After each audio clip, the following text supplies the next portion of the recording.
So the next topic deals with the role of government policies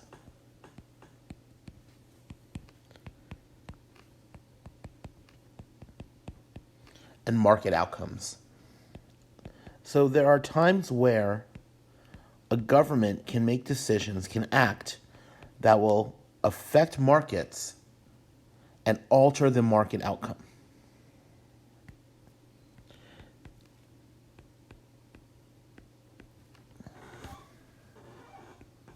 And there are two broad categories of government policies that will affect market outcomes. There are what are called price controls,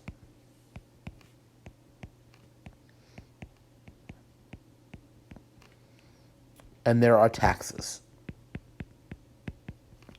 And we're going to talk about the different types of price controls. We're going to talk about different types of taxes and how those policies influence the market.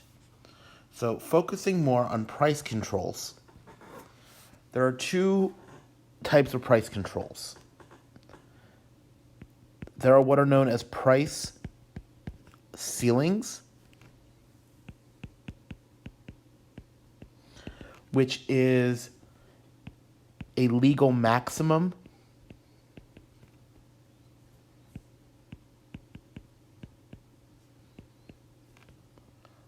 on the price of a good or service.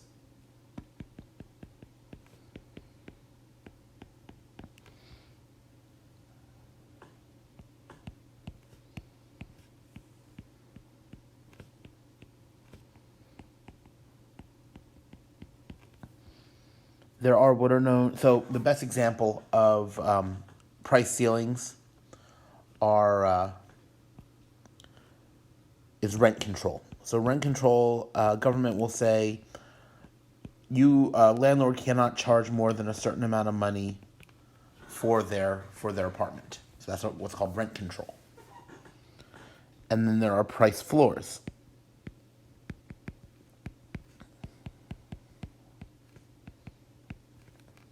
And a price floor is a legal minimum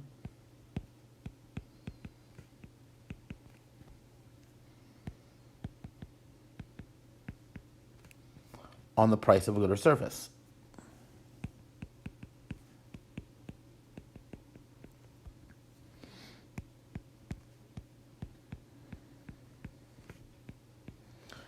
And the classic example of price floors are minimum wages.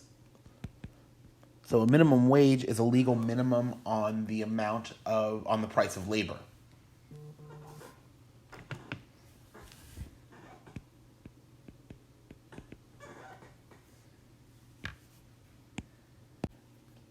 And when we talk about taxes, what we're talking about is where the government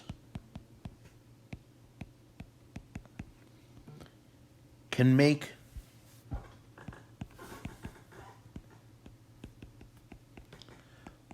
buyers and sellers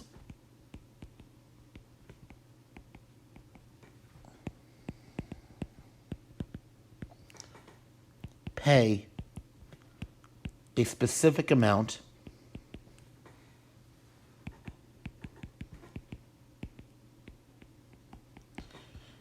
per unit. And in all of these cases, and in the next few sets of notes, we're going to talk about the way the supply-demand model allows us to talk about the effects of these policies. And so we're going to use the supply-demand model to see how each policy, price ceilings, price floors, and taxes, how each of these policies affect the market outcome.